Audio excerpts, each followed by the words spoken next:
ஓம் சாய்ராம். நல்லது நினைப்போம், நல்லது நடக்கும். ஸ்ரீ சாய்நாத ஸ்தவன மஞ்சரி. ஸ்ரீ கணேசாய நமக.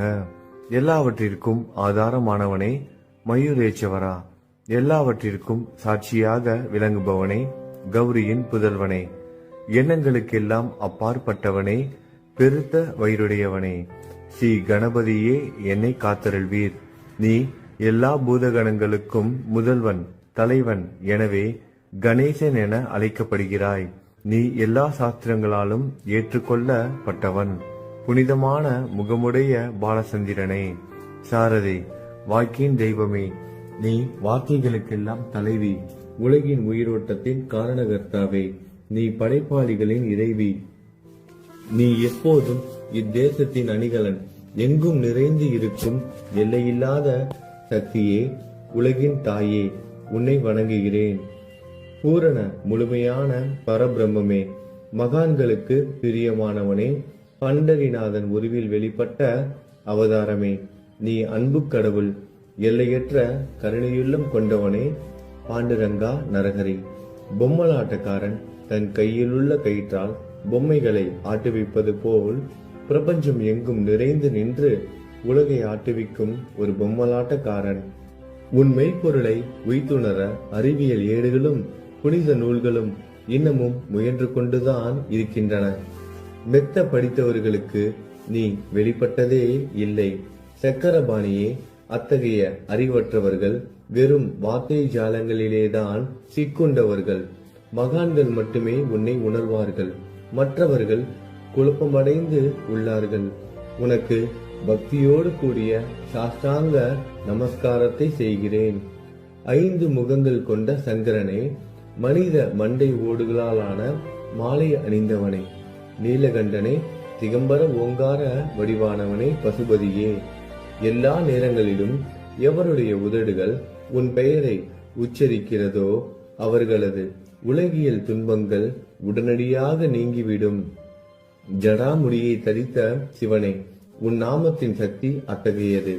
உன் பாதங்களை வணங்கி நான் சாயு புகழை கூறும் இந்த துதியை எழுதுகிறேன். இந்த அருட்பணி முழுமையடைய எனக்கு அருள்வாயாக. நீலகண்டா, ஆலகால விஷமுண்ட சிவனே. இப்போது அத்திரி மகரிஷியின் புதல்வரான தத்தாத்திரேயரையும் குலதெய்வமான இந்திரனையும் துக்காராமையும் எல்லா ஞானிகளையும் பக்தர்களையும் பணிகிறேன். சாய்நாதா, உனக்கு வெற்றி கிட்டட்டும்.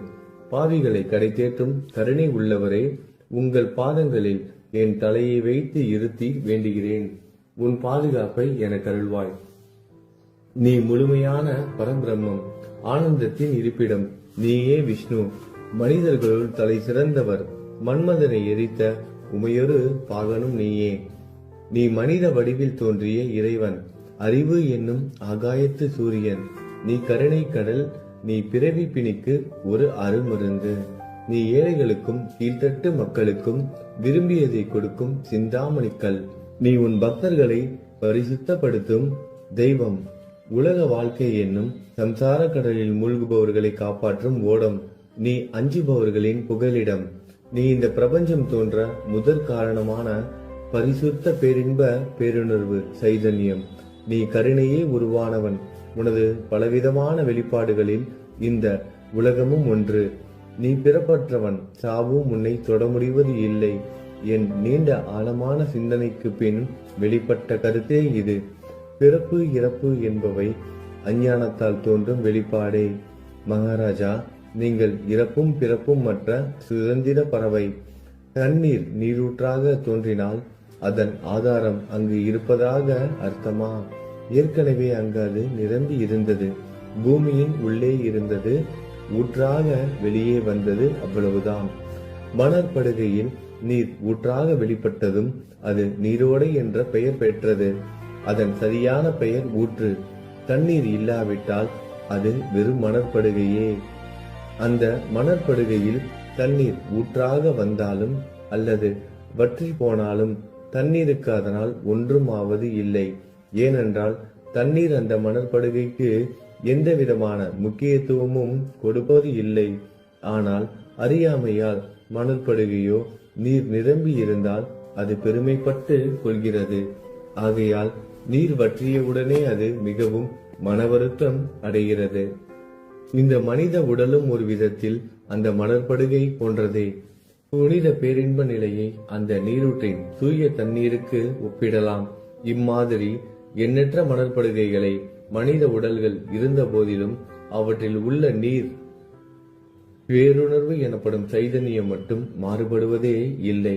கருணை உள்ளவரே, நான் உங்களை ஆதியும் அந்தமும் இல்லாதவன், பிறப்பற்றவர் என கூறுவேன். அறியாமை என்னும் மலையை உடைக்க உதவும் இந்திரனின் கையில் இருக்கும் வஜ்ர ஆயுதம். இதுவரை இந்த பூமியில் எத்தனையோ எண்ணற்ற உயிரினங்கள் தோன்றி உள்ளன, இப்போதும் தோன்றிக் கொண்டுதான் இருக்கின்றன. வருங்காலத்தில் மேலும் எண்ணற்ற உருவங்கள் தோன்றதான் போகின்றன. அந்த ஒவ்வொரு தோற்றத்திற்கும் ஒரு தனி உருவமும் பெயரும் கிடைக்கும். இந்த உயிர்கள் ஒவ்வொன்றும் பெயராலும் தோற்றத்தாலும் மட்டுமே இவ்வுலகில் அடையாளம் காட்டப்படுகிறது. ஆகையால் அந்த சுத்த பேருணர்வு நிலையை நீ நான் என்று பிரித்து காட்டுவது சரியல்ல. ஏனென்றால் எது இரண்டாக தோன்ற முடியாதோ அதுவே உண்மையில் பரிசுத்த பேரின்ப பேருணர்வு சைதன்யம் எனப்படும். அது ஒன்றே அனைவரின் உள்ளும் ஆத்மா என்ற பெயரில் உள்ளது. மேலும் உண்மையை சொல்வதானால் அந்த ஒரே ஒரு சுத்த பேரின்ப பேருணர்வு நிலைதான் உலகம் முழுவதும் வியாபித்து இருக்கிறது. அப்படி இருக்கையில் நீ நான் என்ற வேற்றுமைகள் எவ்வாறு இருக்க முடியும்? நீருண்ட மேகத்தில் உள்ள நீரின் தன்மை உலகெங்கிலும் ஒன்றே. ஆனால் அது பூமியை அடைந்ததும் வெவ்வேறு தோற்றங்களை நதி, ஏரி, ஊற்று ஏற்கின்றன. கோதாவரி மணற்படுகையில் விழும் நீர் கோதாவரி நதி என்றழைக்கப்படும். அதே சமயம் கிணறு ஒன்றில் விழும் நீருக்கு அந்த சிறப்பு தகுதி கிடைப்பது இல்லை. கோதாவரி நதி மிகவும் புனிதமானது. நீங்கள் அதில் உள்ள நீரை போன்றவர். நாங்கள் குளம், குட்டை, சகதியில் உள்ள நீர் போன்றவர்கள். நம் இருவருக்கும் இடையே உள்ள வித்தியாசம் இதுதான். உங்கள் வாழ்வின் குறிக்கோளை அடைவதற்கு நாங்கள் உங்களிடம் வர வேண்டும். கூப்பிய கரங்களுடன் சரணடைய வேண்டும். ஏனென்றால் நீங்கள் ஒருவரை புனிதத்தின் உறைவிடம். புனிதமடைந்த கோதாவரி நதி மணற்பரப்பில் மழை நீர் பாயத் தொடங்கும் பொழுது அந்த நீர் புனித தன்மையை அடையும். அதை வெறும் தண்ணீராக மட்டும் கருதினால் அந்த தண்ணீர் தான் எல்லா இடங்களிலும் இருக்கிறது. கோதாவரி நதி தீரம் முழுவதும் புனிதமாக கருதப்பட்டது. பூமியின் அந்த மணற்பகுதி அதன் புனித தன்மையை நிர்ணயம் செய்கிறது. தான் பழகும் மக்களின் தன்மைக்கேற்ப மக்கள் குணம் மாறுபடுகிறது. புனித ஆத்மாக்களின் சிறுகையால் அவர்களுடன் சேருபவர்களின் ஆத்மா ஒளிவிட தொடங்குகிறது. இல்லாவிட்டால் அது மாசுபட்டே இருக்கும். நீருண்ட மேகத்தில் நின்று கீழே விழுந்த நீரின் புனித தன்மையை எந்த பூமியின் பகுதி மாற்றவில்லையோ அந்த பகுதியை சாஸ்திரம் அறிந்தவர்கள் கோதாவரி என்று கூறுகிறார்கள். மற்ற பகுதியில் விழுந்த நீர் அந்த பகுதியில் உள்ள மண்ணின் குணத்தை ஏற்றுக்கொண்டது, புனித தன்மையை இழந்தது. மேகத்தில் இருந்த பொழுது பரிசுத்தமாக இருந்த நீர் அசுத்தமாகவும் கசப்பாகவும் உப்பாகவும் மாறிவிட்டது. 6 வித உட்பகைகளை அகற்றி காமம், கோபம், பேராசை, வெறுப்பு, அகங்காரம், பொறாமை புனித உடலெடுத்து வந்த குருதேவா தங்களை புனித மகான் என்று அழைப்பதே சாலப் பொருந்தும். ஆகவே நீங்களே புனித கோதாவரி. நீங்கள் கூடம் போடப்பட்டதாலேயேதான் நான் உங்களை புனித கோதாவரியாக உருவகம் செய்கிறேன். இயங்கும் அத்தனை படைப்புகளிலும் நீங்கள் சிறப்புற முதன்மை பெறுகிறீர்கள். பிரம்மா உயிர்களை படைக்க ஆரம்பித்ததிலிருந்தே உலகம் தோன்றியது முதல் கோதாவரி நதி இருக்கிறது. நீர் நிறைந்து பாயும் அந்த நதியில் இன்று வரை தண்ணீர் வற்றியதே இல்லை. ராவணனின் எதிரியான ராமர் கோதாவரி நதியின் கரைக்கு வந்தபோது ஓடிக்கொண்டிருந்த தண்ணீர் இன்று வரை அதே இடத்தில் எப்படி இருக்க முடியும் என்று சற்றே யோசித்து பாருங்கள். கோதாவரி நதியின் மணற்படுக்கை மட்டும் அதேதான். தண்ணீர் கடலை சென்றடைந்து விட்டது. ஆனால் அந்த கோதாவரி நீர்ப்படுகையுடன் புனிதத்தன்மை மட்டும் என்றுமே மாறாமல் இன்று வரை அப்படியே உள்ளது. ஒவ்வொரு வருடமும் பழைய நீர் வெளியேறி புதிய நீர் அதற்குள் பாய்கிறது. உங்களுக்கு தெரிந்த வாழ்க்கை நீதிதான் அது. ஒரு நூற்றாண்டை ஒரு ஆண்டாக கணக்கிட்டால் அந்த நூற்றாண்டில் தோன்றிய முனிவர்கள் பாயும் நீரை போன்றவர்கள். அவர்களில் மிகப்பெரிய மகான்கள் அந்த நீரில் தோன்றும் அலைகள் போன்றவர்கள். இந்த புனித கோதாவரி நதியில் முந்தைய நூற்றாண்டுகளில் சனாதர், சனதர், சனந்தனர் போன்ற மகான்கள் வெள்ளமாக தோன்றினார்கள். பிறகு நாரதர், தும்ரு, துருவன், பிரகலாதன், மகாபலி சக்கரவர்த்தி, சபரி, அங்கதன், வாயுகுமாரனான அனுமான், விதுரர், கோபர்களும் கோபியர்களும் வெள்ளமாக தோன்றினர். இவ்வாறு இன்று வரை கடந்த நூற்றாண்டுகள் ஒவ்வொன்றிலும் ஒன்றன் பின் ஒன்றாக மகான்களாகிய வெள்ளம் தோன்றியது. அவற்றை எல்லாம் என்னால் ஞாபகப்படுத்தி கூற முடியவில்லை. சாய்நாதா, இந்த நூற்றாண்டில் 19ஆம் நூற்றாண்டு புனித கோதாவரி நதியில் சந்தேகத்திற்கு இடமில்லாமல் நீங்கள் வெள்ளமாக பாய்ந்தீர்கள். எனவே உமது தெய்வீகமான பாதங்களை வணங்குகிறேன் மகாராஜா. நான் செய்யும் தவறுகளை உங்கள் கவனத்தில் வைத்துக் கொள்ள வேண்டாம் என மன்றாடி கேட்டுக்கொள்கிறேன். நான் ஒரு எளியவன், அறியாதவன், தீய குணங்கள் கொண்ட மிகப்பெரிய பாவி. என்னை புறம் தள்ளி விடாதீர்கள், கைவிட்டு விடாதீர்கள். மட்டமான உலோகத்தையும் தங்கமாக மாற்றும் சக்தி கொண்ட ரசவாதக்கல் இரும்பினுடைய இயற்கையான தன்மைகளை பொருட்படுத்துவது இல்லை. கோதாவரி நதி தன்னுள் கலக்கும் சிறு ஓடைகளை திருப்பி அனுப்புவது இல்லை. அநேக தீய குணங்களை என்னுள் கொண்டவன் நான். உங்களது கருணை மிகுந்த பார்வையால் அவற்றை சடுதியில் அழித்து விடுங்கள். இது மட்டும்தான் உங்கள் அடிமையான தாசனேவின் வேண்டுகோள். ரசவாத கல்லின் தொடர்பு ஏற்பட்டும் இரும்பின் இயற்கை தன்மைகள் அளிக்கப்படாவிட்டால் குருதேவா, அது ரசவாத கல்லின் பெருமைக்கு இழுக்கு அல்லவா? என்னை பாவியாகவே இருக்கும்படி விட்டு விடாதீர்கள். தங்களை குறைவாக மதிப்பிட்டுக் கொள்ளாதீர்கள். நீங்கள் ரசவாத கல், நான் இரும்பு. எனக்கு ஏற்படும் இழிவுகள் தங்களுக்கு ஏற்படும் இழிவுகள் அல்லவா?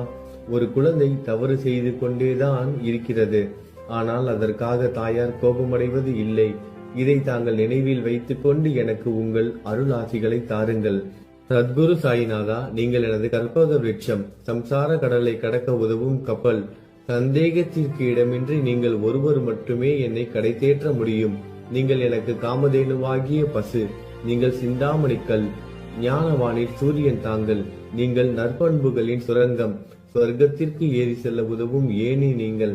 புனித செயல்களின் நிறைகள் நிறைய கொண்டவரை, பரிசுத்தமானவரை, சாந்தி மற்றும் பேரின்பத்தின் மொத்த உருவமே, இரண்டாக இல்லாதவரை, வேறுபாடு இல்லாதவரை, அறிவு கடவுளே, குறைகளற்ற முழுமையான அறிவாக உருவெடுத்தவரே, மனிதர்களில் உன்னதமானவரே, சாந்தி மற்றும் மன்னிப்பதின் உறைவிடமே, பக்தர்களின் அடைக்கலமே, என்னை ஆசீர்வதியுங்கள், என்னை ஆசீர்வதியுங்கள். சத்குரு மச்சீந்திரநாதர். கலியுகம் ஆரம்பித்தவுடன் மகாவிஷ்ணுவால் உலகம் உய்ய அனுப்பப்பட்ட 9 நாதர்களில் ஒருவர் நீயே. சிவன் நெற்றிக்கண்ணை திறந்தவுடன் அந்த அக்னியில் தோன்றிய மகாத்மா ஜாலந்தரும் நீயே. நீங்கள் மகாராஷ்டிராவில் தோன்றி பக்தி மார்க்கத்தை பரப்பிய ஞானிகள் நிவர்த்திநாதர், ஞானேஸ்வரர், கபீர்தாசர், ஷேக் முகமது, ஏகநாதர். நீங்கள் போதவா தத்தகுருவின் குரு நீங்களே. பண்டரிநாதரின் அடியவர் சாவதா மாலி.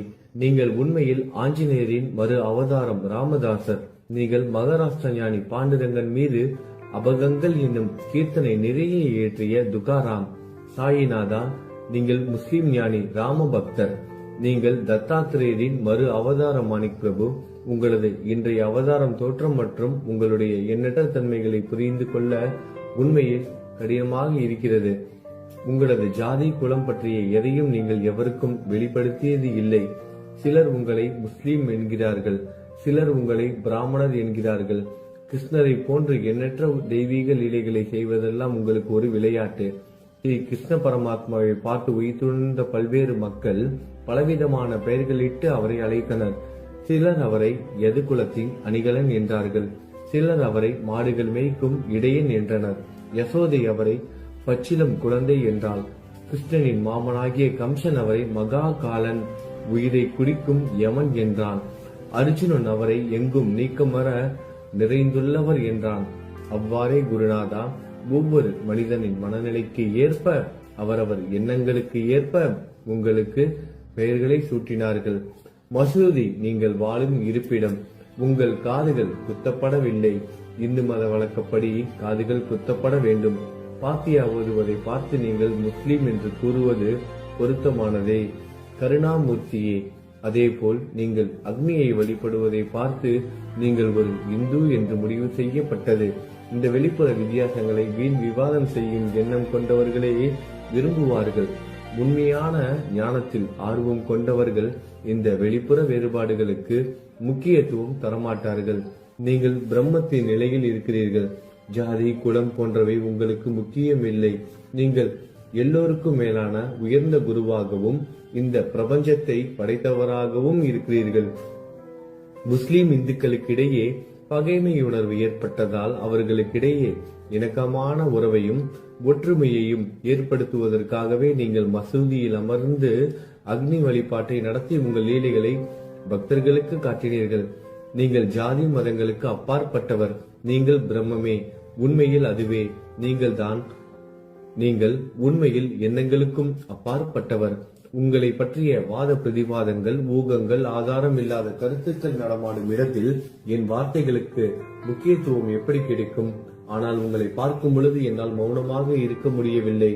வார்த்தைகளால் போற்றுதலே உலக வழக்கில் உள்ள ஒரே வழக்கம். ஆகையினால் உங்கள் அருளாசியுடன் வார்த்தைகளால் எப்படியெல்லாம் போற்ற முடியுமோ அவ்வண்ணமே போற்றி புகழ்கிறேன். கடவுளின் நிலையை விட மகான்களின் நிலை வேறுபட்டு மிக உயர்ந்ததாகவும் இருக்கும். மகான்களின் அருகில் நான் எனது போன்ற எண்ணங்களுக்கு இடமே இல்லை. கடவுளை வெறுத்ததால் இரணியகசிபுவும் ராவணனும் கொல்லப்பட்டனர். மகான்கள் கைகளால் இத்தகைய துசம்பவங்கள் ஏற்பட்டதே இல்லை. அரசன் கோபிசந்தன் முனிவர் ஜாலந்தரை சாணக்குவியலுக்குள் புதைத்தான். ஆனால் அந்த நிலையிலும் அரசரின் அந்த செயலுக்காக அந்த முனிவர் வருத்தப்படவே இல்லை.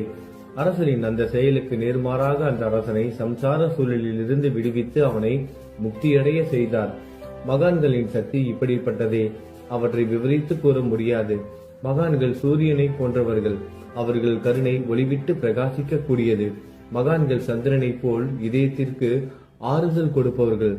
சந்திரனின் மேன்மையான ஒளிக்கதிர்கள் போல் அவர்களது அருள் ஒளி வீசும். மகான்கள் இதமளிக்கும் கஸ்தூரி போன்றவர்கள். அவர்கள் அருள் அதன் நறுமணம் போன்றது. மகான்கள் சாறு நிரம்பிய கரும்பு போன்றவர்கள். அவர்களின் அருள் அந்த கரும்பு சாற்றினை போல் இனிப்பானது. நிச்சயமாக மகான்கள் நல்லவர்களிடமும் தீயவர்களிடமும் ஒரே விதமாக நடந்து கொள்கின்றனர். அதற்கும் மேலாக பாவிகளிடம் அவர்கள் காட்டும் அன்பு அளவிட முடியாதது. கோதாவரி நதியில் அழுக்கடைந்த துணிகளை சுத்தம் செய்யப்பட வேண்டி வருகின்றன. சுத்தமான துணிகள் கோதாவரி நதியில் நின்று வெகு தூரத்தில் பெட்டியிலேயே தங்கிவிடுகின்றன. பெட்டியில் வைக்கப்பட்டிருந்த அந்த துணியும் ஒரே ஒரு முறை கோதாவரி மணற்படுகைக்கு நன்றாக துவைப்பதற்காக வந்ததுதான்.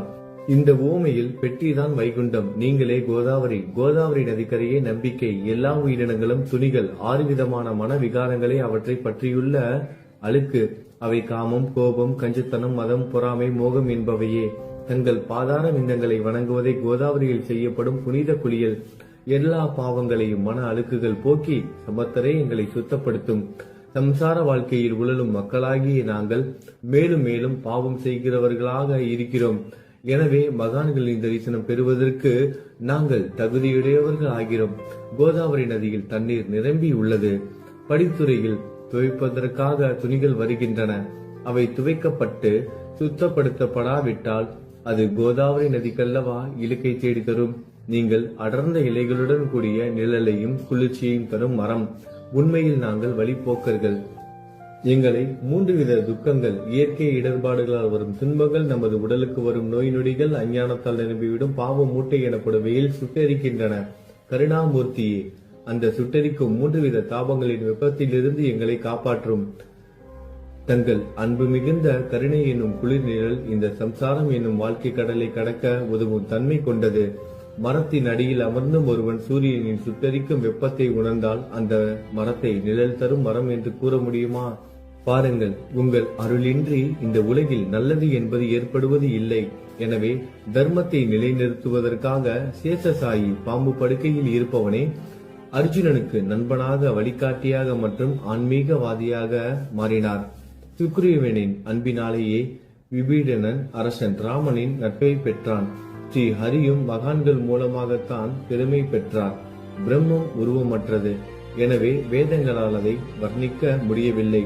பூமியில் அதை மனித உருவில் தோன்ற வைத்து மகான்கள் அதன் உருவமற்ற தன்மையை மாற்றினர். தாமாஜி என்ற பக்தருக்காக பாண்டுரங்கனை ஒரு தாழ்த்தப்பட்ட குலத்தில் பிறக்க வைத்தார். சோகமேளா என்ற பக்தருக்காக உலகின் தெய்வமாகிய இறைவனை இறந்த எருமைகளின் உயிரற்ற உடல்களை எடுக்க வைத்தார். மகான்களின் பெருமையை உணர்ந்த இறைவன் தண்ணீர் சுமந்து உழைத்தார். உண்மையில் மகான்கள் எல்லாவற்றையும் தாங்கும் சக்தியும் சச்சிதானந்த பிரபுவும் ஆகிய இறைவனின் எஜமானர்களே. இதற்கு மேலும் சொல்வதற்கு ஏதும் இல்லை. நீங்களே என் தாயும் தந்தையும். ஷீரடி கிராமத்தில் வசிக்கும் சத்குரு சாயிநாதா பாபா, உங்கள் லீலைகளை எவர் ஒருவராலும் உண்மையிலேயே முழுமையாக புரிந்து கொள்ள முடியாது என்கிற போது சாதாரண மனிதனாகிய நான் எவ்வாறு அவற்றை விளக்க முடியும் என்று கூறுங்கள். எல்லா உயிரினங்களையும் காப்பாற்ற நீங்கள் ஷீரடிக்கு வந்திருக்கிறீர்கள். மண் அகல் விளக்குகளில் வெறும் தண்ணீரை ஊற்றி அவற்றை எரிய வைத்தீர்கள். மிக குறுகிய மரப்பலகையை கொஞ்சம் ஊஞ்சல் படுக்கையாக்கி உங்கள் யோக சக்தியை உங்கள் பக்தர்களுக்கு காட்டினீர்கள். அநேக பெண்களின் மலட்டுத்தன்மையை முழுவதுமாக நீக்கினீர்கள். உதியின் மூலம் அநேக பேரின் வியாதிகளை குணமடைய செய்தீர்கள். இவ்வுலக சம்பந்தமான துன்பங்களை நீக்குவது உங்களுக்கு ஒரு பொருட்டே அல்ல. யானை ஒன்று எறும்பை சுமையாக கருதுமா? குருராயா, இப்பொழுது இந்த எளியவன் பால் கருணை காட்டுங்கள். உங்கள் பாதங்களில் சரணடைந்து விட்டேன். என்னை திருப்பி அனுப்பி புறம் தள்ளி விடாதீர்கள். மகாராஜ், நீங்கள் அரசர்களுக்கெல்லாம் அரசன். நீங்கள் குபேரனை விட செல்வம் அடைந்தவர். நிச்சயமாக தன்னிகரற்ற வைத்தியர். உங்களை விட மேலானவர் எவரும் இல்லை. மற்ற கடவுள்களை வணங்குவதற்கு தனித்தனியாக பூஜை பொருட்களும் வழிபாட்டு முறைகளும் உள்ளன. ஆனால் உங்களை வணங்குவதற்கு தகுதியான பொருட்களே இந்த உலகில் இல்லை. சூரியனின் ராஜ்யத்தில் தீபாவளி பண்டிகையை கொண்டாடுவது என்றால் எவ்விதமான பொருட்களை கொண்டு அதை கொண்டாடுவோம்? சமுத்திரத்தின் தாகத்தை தணிக்க பூமியில் போதுமான தண்ணீர் கிடைக்காது. நெருப்பை சூடாக்குவதற்கு எங்கிருந்து அக்னியை கொண்டு வருவது? ஸ்ரீ சமர்த்த குருராயா, பூஜை செய்ய உதவும் பொருட்கள் யாவற்றிலும் இருப்பது உன் ஆத்மாவே. ஆரம்பம் முதலே அவை உன் ஒரு பகுதியே. மேலே கூறப்பட்டவை எல்லாம் தத்துவார்த்த ரீதியில் கூறப்பட்டவையே. எனக்கு ஏற்பட்ட அடிப்படையில் கூறப்பட்டவை அல்ல. அனுபவங்கள் இன்றி கூறப்படும் வார்த்தை ஜாலங்கள் வீணே. சம்பிரதாய சடங்குகளின்படி உங்களுக்கு பூஜை செய்ய வேண்டும் என்றால் அதனை செய்வதற்கு தேவையான பூஜை சாமான்கள் என்னிடத்தில் இல்லை என் குருநாதா.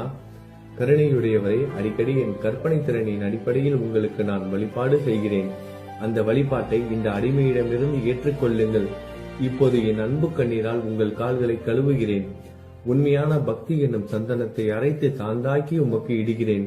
அழகிய வார்த்தைகளால் எழுதப்பட்ட இந்த துதி என்னும் கம்னியை உமக்கு அணிவிக்கிறேன். இந்த புகழ் மாலையை உங்கள் கழுத்தை சுற்றி அணிவிக்கிறேன். என் கெட்ட குணங்களை தூபமாக்கி உமக்கு முன் எரிய விடுகிறேன். தீய குணங்களின் கூட்டு பொருளே ஆனாலும் அது எரியும் போது அதிலிருந்து தீய வாசனை எழுவது இல்லை. சத்குருவுக்கு முன்பு இல்லாமல் வேறு எங்காவது இந்த தூபம் எரிய விடப்பட்டால் அங்கெல்லாம் அந்த தூபத்தின் நிலை கீழே கொடுத்த மாதிரி ஆகும். அதாவது சாம்பிராணியை நெருப்பில் போட்டவுடன் அது பொசுங்கி அதில் உள்ள நல்ல மனம் என்ற நற்குணம் அதை விட்டு மறைந்து போகிறது. சத்குருவே, உமக்கு முன் அதை எரிய விட்டால் இதற்கு மாறாக நிகழ்கிறது. தீய தன்மைகள், அழுக்குகள் அக்னியில் எரிந்து விடுகின்றன. உலகம் பார்த்து சந்தோஷப்படும் வகையில் அதன் நற்குணம் அதிலேயே தங்கிவிடும். மனதில் உள்ள தீய குணங்கள் யாவும் எரிந்த பிறகு மனம் மாசற்றதாகிறது. கங்கையில் உள்ள மாசுக்கள் நீங்கியவுடன் கங்கை புனிதமடைகிறது. மாயை, மோகம் என்ற தீபத்தை உமக்கு ஏற்றி காட்டுகிறேன். அதன் மூலம் என் மனம் வைராக்கியத்தை அடைய அருள் செய்வீராக. குருராயா, பரிசுத்தமான நம்பிக்கை என்ற சிம்மாசனத்தை நீங்கள் என்னுள் அமர்வதற்கு ஆசனமாக உமக்கு தருகிறேன். அதை பெற்றுக்கொண்டு எனது பக்தி என்ற நைவேத்தியத்தை ஏற்றுக்கொள்ளுங்கள். பக்தி என்ற நைவேத்தியத்தை ஏற்றுக்கொண்டு அதன் சாரத்தை எனக்கு கொடுப்பீராக.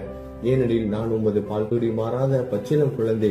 உங்கள் அருட்பாலில் எனக்கு உரிமை உண்டு. எனது மனதையே உமக்கு தட்சணையாக கொடுக்கிறேன். ஆகையால் நான் செய்யும் காரியங்கள் யாவற்றிலும் நான் செய்பவன் என்று உரிமை கொண்டாட முடியாது. ஏனென்றால் நினைக்கும் மனதை தான் உமக்கு அர்ப்பணித்து விட்டேனே. இப்பொழுது பணிவுடன் கூடிய பிரார்த்தனையோடு உங்களை சாஷ்டாங்கமாக நமஸ்காரம் செய்கிறேன். தெய்வீக சாயிநாதா, தயவு செய்து நீங்கள் அதை ஏற்றுக்கொள்ளுங்கள். 8 பிரார்த்தனைகள். சாயிநாதா, சாந்தமான மனமுடையவரே, அறிவின் சிகரமே, அன்புள்ளம் கொண்டவரே, கருணை கடலே, உண்மையின் உறைவிடமே, மாயை என்னும் இருளை அகற்றுபவரே, ஜாதி மதங்களுக்கு அப்பாற்பட்ட துறவியே, எங்களின் புரிந்து கொள்ளும் திறமைக்கும் அப்பாற்பட்டவரே, அன்பின் இருப்பிடமே, ஷீரடி நாதா, என்னை காப்பாற்றும் ஞான சூரியனே, ஞானத்தை அளிப்பவரே, எல்லாவித நல்ல செயல்களையும் செய்பவரே, பக்தர்களின் மனங்களில் ஒளிரும் பரமஹம்சரே, தங்களை சரணடைந்தவர்களை காப்பவரே, படைக்கும் தொழில் புரியும் பிரம்மாவே நீங்கள், காக்கும் கடவுள் விஷ்ணுவே நீங்கள், 3 உலகங்களையும், பூவுலகம், சொர்க்கம், நரகம், கடைசியில் லயமடைய செய்யும் ருத்திரனும் சிவனும் நீங்களே. நீங்கள் இல்லாத இடமே இந்த பூமியில் ஏது? எல்லாம் அறிந்த இறைவன் நீங்கள். எங்கள் அனைவரின் இதயங்களிலும் வசிப்பவரும் நீங்களே. எனது எல்லா குற்றங்களையும் மன்னிக்க வேண்டும் என வேண்டி கேட்டுக்கொள்கிறேன். அலை அலைகளாக வரும் சந்தேகங்களையும் மனமயக்கங்களையும் போக்குவீராகுக. நீங்கள் பசு, நான் புதிதாக பிறந்த இளம் கன்று. நீங்கள் சந்திரன், நான் சந்திர காந்தக்கல். தங்கள் பாதங்கள் கங்கை நதி, புண்ணியத்தை தருவதால் பணிவுடன் இந்த அடிமை உங்களுக்கு தலை வணங்குகிறேன். உங்கள் கைகளை என் தலை மீது வைத்து ஆசி கூறுங்கள். கவலைகளும் துன்பங்களும் பறந்தோடட்டும். நான் உங்கள் அடிமை. இந்த 8 துதிகளையும் கூறி நான் உங்களை சாஷ்டாங்கமாக நமஸ்கரிக்கிறேன். எனது பாவங்கள், துயரங்கள், ஏழ்மை யாவும் உடனடியாக விலகட்டும். நீங்கள் பசு, நான் கன்று குட்டி. நீங்கள் தாய், நான் உங்கள் குழந்தை. என் மீது கடுமை காட்டாதீர்கள். நீங்கள் மேற்கு தொடர்ச்சி மலைப்பகுதி மலையகிரியில் உள்ள சந்தனம், நான் முள் அடர்ந்த புதர். நீங்கள் புனிதமான கோதாவரி நீர், நானோ பெரும் பாவி. குருநாதா, உங்கள் தரிசனம் கிடைத்த பிறகும் என்னிடம் உள்ள கெட்ட குணங்கள் என்ற அழுக்கு என் மனதிலேயே தங்கி இருக்குமானால் உங்களை சந்தனம் என்று யார் கூறுவார்கள்? கஸ்தூரியின் அருகாமையில் உள்ள மண்ணும் உயர்வாக போற்றப்படுகிறது. மலரின் தொடர்பினால் தானே அதன் நாரும் தலையில் உயர்ந்த இடத்தை பிடிக்கிறது. மலரால் மனம் பெற்ற நாற்போல் மகான்களும் அப்படிப்பட்டவர்களே. அவர்களுடன் தொடர்புடைய எந்த பொருளும் மிகவும் உயர்வாக மதிக்கப்படுகிறது. சிவபெருமான் விபூதி, லங்கோடு, நந்தி ஆகியவற்றை ஏற்றுக்கொண்டதால் 8 திக்குகளிலும் அந்த பொருட்கள் புகழப் பெறுகின்றன. இடையர்களை மகிழ்விப்பதற்காக யமுனை நதிக்கரையில் உள்ள பிருந்தாவனத்தில் உலகிற்கெல்லாம் இறைவன் தகிகாலா உரியடி விளையாட்டு என்ற விளையாட்டை விளையாடினான். அதுவும் அறிவுடையோர் மத்தியில் ஏற்றுக்கொள்ளப்பட்டது. ஆகவே நான் பாவியான போதிலும் உங்கள் சேவையில் ஈடுபட்டு உள்ளேன். குருநாதரே, என் நிலைமையை பற்றி மனதில் எண்ணி பாரும். குருநாதா, லௌகீக உலகிலோ அல்லது ஆன்மீக வழியிலோ எந்த விஷயங்கள் எல்லாம் எனக்கு சந்தோஷத்தை கொடுக்கும் என என் மனம் சந்தேகம் இல்லாமல் நம்புகிறதோ அவற்றை எல்லாம் நீங்கள் எனக்கு அளித்தள்ள வேண்டும். உமது கருணையால் இந்த மாதிரி செய்துவிடும். எனது மனதை அடக்கி விடுங்கள். சமுத்திரங்கள் எல்லாம் தித்திப்பாக மாறினால் பிறகு அவை உப்பு கரிக்குமே என்ற பயம் தோன்றாதே. சமுத்திரத்தை தித்திப்பாக்கும் சக்தி உங்களுக்கு உண்டு. ஆகையால் தான் எனது இந்த வேண்டுகோள். தயவு செய்து இந்த வேண்டுகோளை நிறைவேற்றும். என்னிடம் என்னென்ன குறைகள் உண்டோ அவை அனைத்தும் உங்களுடையதே. ஆத்ம ஞானம் பெற்றவர்களில் முதலிடத்தில் உள்ள உங்களிடம் குறை என்பதை பொருந்தாதே. இப்போது இதற்கு மேலும் நான் ஏன் அதிகம் பேச வேண்டும்? நீங்கள் தான் எனது ஒரே அடைக்கலம். தாயின் இடுப்பில் உள்ள குழந்தை இயல்பாகவே பயமற்று இருக்கும். மகாராஜ், இந்த துதியை எவரவர்கள் அன்புடன் படிக்கிறார்களோ அவர்கள் ஒவ்வொருவரின் ஆசைகளை தயவு செய்து நிறைவேற்றும். இந்த துதியை படிப்பவர்களின் 3 வித தாபங்களையும், இயற்கை இடர்பாடுகளில் வரும் துன்பங்கள், நமது உடலுக்கு வரும் நோய் நொடிகள், அஞ்ஞானத்தால் நிரம்பிவிடும் பாவம் மூட்டை 1 ஆண்டிற்குள் விலகிவிடும் என்பதை இந்த துதிக்கு உங்களது ஆசையாக என்றென்றும் நிரந்தரமாக இருக்கட்டும். குளித்து முடித்துவிட்டு மனதில் முழுமையான நம்பிக்கையுடன் தொடர்ந்து இந்த துதியை பாராயணம் செய்ய வேண்டும். அப்படி முடியாவிட்டால் வாரம் வாரம் வியாழன் தோறும் சத்குருவை வணங்கி அவர் உருவை தியானம் செய்து கொண்டு இந்த துதியை பாராயணம் செய்யுங்கள். இதுவும் கூட முடியாவிட்டால் மாதம் மாதம் வரும் 2 ஏகாதசி தினங்களில் இந்த துதியை பாராயணம் செய்யுங்கள். இது ஏற்படுத்தும் விளைவுகளை பார்த்து அதிசயப்படுவீர்கள். குருமூர்த்தியான சாயிநாதர் இந்த துதியை பாராயணம் செய்பவர்களுக்கு இவ்வுலகியல் ஆசைகளை முழுமையாக உடனடியாக நிறைவேற்றுவார். இந்த துதியை திரும்ப திரும்ப பாராயணம் செய்வதால் முட்டாள்கள் கூர்மையான புத்தியை அடைவார்கள். யாராவது வாழ்நாளாவது குறைவானதாக இருப்பின் இந்த துதியை அவர்கள் படிப்பதால் 100 ஆண்டு காலம் வாழ்வார்கள். இந்த துதியை தொடர்ந்து பாராயணம் செய்து வந்தால், செல்வம் குறைவாக இருந்தால், ஏழையாக இருந்தால், செல்வத்தின் அதிபதி குபேரன் அவர்கள் வீட்டிற்கு வந்து தங்கி அவர்களுக்கு ஏவல் புரிவான். இது சத்தியம், இது சத்தியம், இது சத்தியம் என 3 முறை கூறுகிறேன். குழந்தை செல்வம் இல்லாதவர்கள் இந்த துதியை தொடர்ந்து படித்து வந்தால் குழந்தை செல்வம் பெறுவர். இந்த துதியை படிப்பவர்களின் வியாதிகள் எல்லா பக்கங்களிலும் பறந்தோடிவிடும். வியாதியை நின்று குணம் கிடைக்கும். இந்த துதியை திரும்ப திரும்ப படிப்பதால் பயம் மற்றும் கவலை மறைந்து போகும். மதிப்பும் மரியாதையும் கிடைக்கும். அழிவற்ற பிரம்மத்தை உணர்வார்கள். பிரம்ம ஞானம் கிட்டும். அறிவுடையோரே, இந்த துதியின் மீது உங்கள் இதயங்களில் முழுமையான நம்பிக்கை வையுங்கள். சந்தேகங்கள், நம்பிக்கையின்மை, தவறான எண்ணங்கள் ஆகியவற்றிற்கு கொஞ்சம் கூட மனதில் இடம் கொடுக்காதீர்கள். சீரடிக்கு புனித பயணம் மேற்கொள்ளுங்கள். பாபாவின் தாமரை பாதங்களை மனதில் நிறுத்துங்கள். அவர் அனாதைகளின் உறவினர், பக்தர்களின் விருப்பங்களை நிறைவேற்றும் கற்பகத்தரு. பாபாவால் உணர்வூட்டப்பட்டு இந்த துதியை நான் இயற்றினேன். இல்லாவிட்டால் எவ்விதமான முக்கியத்துவமும் இல்லாத என்னால் இந்த துதியை எவ்வாறு எழுத முடியும்? சக ஆண்டு 1840, ஆங்கில ஆண்டு 1918 புரட்டாசி மாதம் வளர்பிறையில் விநாயகர் சதுர்த்தி என்று திங்கட்கிழமை 2வது யாமத்தில் சூரிய உதயத்திற்கு முன் இந்த பாமாலை நிறைவு செய்யப்பட்டது. புனிதம் வாய்ந்த நர்மதா நதிக்கரையில் இந்தூருக்கு அருகில் உள்ள ஊரான மகேஸ்வர சேத்திரத்தில் ஸ்ரீ அகல்யாதேவியின் சந்நிதியில் ஸ்ரீ சாய்நாதரை போற்றி பாடும் இந்த தவண மஞ்சரி நிறைவடைந்தது. மகேஸ்வரம் என்ற புனித ஸ்தலத்தில் இந்த துதி நிறைவடைந்தது. ஸ்ரீ சாய்நாதர் என் மனதிற்குள் புகுந்து இந்த துதியின் ஒவ்வொரு வார்த்தையையும் என்னை கூற வைத்தார். எனது சீடன் தாமோதரன் இதை நான் கூற கூற எழுதினான். தாஸ்கனுவாகிய நான் எல்லா ஞானிகள் மற்றும் துறவிகளின் வேலையால் எங்கும் மங்களம் பொங்கட்டும். ஸ்ரீ சாய்நாதரை போற்றி பணிவுடன் எழுதப்பட்ட இந்த ஸ்ரீ சாய்நாத தவணமஞ்சரி என்ற துதி பாராயணம் செய்பவர்கள் சம்சார கடலை கடக்க உதவட்டும். இது ஸ்ரீ பாண்டுரங்கனுக்கு தாஸ்கனுவின் நம்பிக்கை மற்றும் பணிவோடும் கூடிய பிரார்த்தனை. ஓம் சாய்ராம். நல்லதே நடக்கட்டும். ஓம் சாய்ராம். மங்களம் சுபமங்கலம்.